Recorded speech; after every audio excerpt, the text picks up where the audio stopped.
Let me tell you about this. It's a statement from a former president of Nigeria, Olusegun Obasanjo. He says it is no longer an issue of a lack of education and employment for our youths in Nigeria, which it began as. It is now West African Fulanisation, African Islamization, and global organized crimes of human trafficking, money laundering, drug trafficking, gun trafficking, illegal mining, and regime change. Obasanjo speaking at the second session of the 7th Synod of the Anglican Communion, Holy Diocese, in Isoko South local government area of Delta State. He made this statement on Saturday, the 18th of May, 2019. Reverend Ladi Thompson, it's good to have you on State Affairs. Pleasure is always mine. Reverend Ladi Thompson is a security consultant. He is the International Co-ordinator of Macedonian Initiative, a non-government, non-denominational organization. Obasanjo has spoken again. What do you think? Well, these are very interesting and quite a pungent opinion, which is characteristic of the former general. But having said that, Nigeria is approaching, well, we're not approaching, we've already crossed the threshold.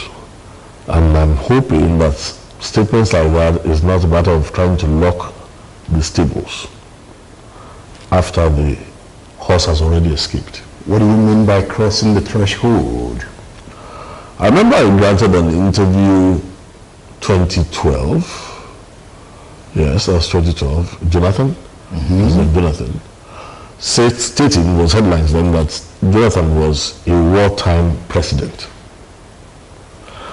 And the charge I gave to Nigeria then was that everybody else in the world knows that a new kind of war, as revolutionary as what the Uber app did to motor transport, taxi across the world, a new kind of war had been recognized across the entire globe. What kind of war are you talking about? Islamization? I wouldn't even put it as Islamization. I would tell you point blank that this is going to be part of the problems that Nigeria is going to face, because when you misdiagnose a problem, your misdiagnosis is going to cost you a lot more. Reverend Thompson, can you hit the nail on the head? Good. Now, people ask me, say, what exactly is happening to Nigeria? Nigeria has come under a global war form, a new war form that was perfected in the 1990s before it was unleashed. This global war form is a hydra, is a shape shifter. It can change from Boko Haram to Fulani herdsmen, from Fulani herdsmen to Al-Majiri tomorrow, from ISWAP day after. Not only is it a shape shifter, it is also a hydra. What does that war want to achieve? It's a global supremacist agenda. Supremacy of what? There's nothing new about it. What did Adolf Hitler want? What does any supremacist want? In this case, supremacy of Islam? No. You see, this is why we need to be very careful in this country. If Nigeria is going to survive what we're looking at, we cannot afford further misdiagnosis. And this is why, he was speaking at an Anglican synod. Now, there are dimensions to this war that are multifaceted. And I must tell you this now, let me say point blank, primarily, it is not a religious war. Obasanjo mentioned Fulanization. I'm coming to that. They are just, you see, that's when I told you it's a hydra. This is going to be the problem that we are going to continue to have.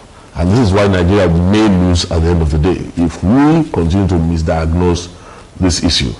I said to you, a hydra means it has many heads. I told you it's a shapeshifter. So one of the heads, banditry? No, well, when we say ship-shifting, the Boko Haram was one of the heads. Not one of the forms it took. When the Boko Haram was getting to be contained, it escalated the Fulani narrative.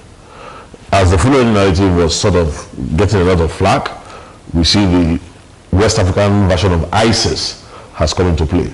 It has the ability to raise and change its form. It can sustain hostilities for anything from 50 to 250 to 300 years. You've been talking about misdiagnosis. Yeah. So what is the right diagnosis? What do we do?